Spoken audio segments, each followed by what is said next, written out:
नमो भगवते वासुदेवाय नमः। आज आपको भगवान की भक्त वत्सलता की कथा सुनाते हैं।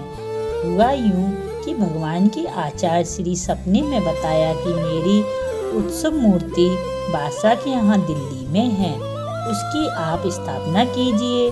भगवान का आदेश मानकर रामानुज जी ने बहुत से वैष्णवों को लेकर बादशाह का किला घेर लिया। जब बादशाह को यह समाचार मिला तो उसने अपने मंत्रियों से कहा कि आचार्य श्री के संग्रहालय में ले जाकर उन्हें मूर्ति के दर्शन करा दो और जो मूर्ति इनकी इष्ट हो वो इन्हें प्राप्त करा दो।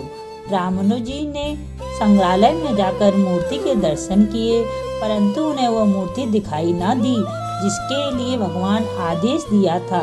इससे रामानुज जी ने बहुत सी चिंतित हो दुखी हुए। उन्हें व्याकुल देखकर भगवान को रात्रि में पुनः सपने में दर्शन दिया और कहा कि मैं शहजादी के पास हूँ और उसकी प्रति डोर से बंधा हुआ हूँ। वह मुझसे इतना स्नेह करती है कि वह भी क्षण को अलग करना नहीं चाहती। रामानुज जी ने पुनः बादशाह से भेंट की और उन्हें सारी बात बतलाई। बादशाह ने शहजादी से कहा कि वह उस मूर्ति को इन हिंदू साधुओं को सौंप दें, उनके बदले में उनके लिए मणि मूर्ति मनवा दी जाएगी। परंतु शहजादी किसी भी प्रलोभन पर मूर्ति अपने से अलग करने की राजी न हुई। अंत में वह निर्णय हुआ कि मूर्ति सभा के मध्य में रखी जाए और जिसके बुलाने पर वो चली जाएगी वही उसकी प्राप्ति का अधिकारी होगा। दूसरे दिन मूर्ति का श्रृंगार उसे सभा के मध्य में पधारा दिया गया। आचार्य श्री तथा शहजादी दोनों से मूर्ति को अपने पास बुलाने के लिए कहा गया। सर्वप्रथम आचार्य श्री ने मूर्ति का आह्वान किया, परंतु मूर्ति टस से मस न हुई। इसके बाद शहजादी ने अपने आराध्य रूप मूर्ति विग्रह से विनय की तो मूर्ति बड़े ही प्रेम के साथ शहजादी की ओर चल दी।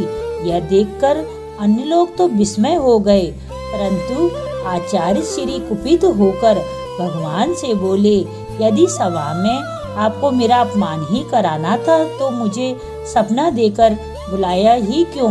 आचार्य की इस प्रकार उलाहना देने पर मूर्ति पुनः वापस लौटकर उनकी गोद में विराजमान हो गई। सभा धन्य धन्य कह उठी। मूर्ति लेकर वैष्णव जन तो चल दिए, पर शहजादी ने अन्न जल त्याग दिया। बादशाह को लगा कि उसकी पुत्री प्राण दे देगी तो उसने उसे भी आचार्य के पीछे जाने की अनुमति दे दी। यह शहजादी इस प्रकार मार्ग में तो मूर्ति दर्शन कर मिल रहे थे, पर मंदिर में प्रतिष्ठित होने के बाद उनका प्रवेश निषेध हो गया। तब करुणा वरनालय भगवान से उनका दुख ना देखा गया और कहा जाता है कि उन्होंने सबके देखते देखते उसे अपने विग्रह में लीन कर लिया। शहजादी को अतिशय प्रेम के प्रतीक रूप में आज भी उनकी एक स्वर्ण प्रतिमा भगवान के समीप विद्यमान है। जय जय श्री राधे, जय जय श्री राधे, जय जय श्री राधे श्याम।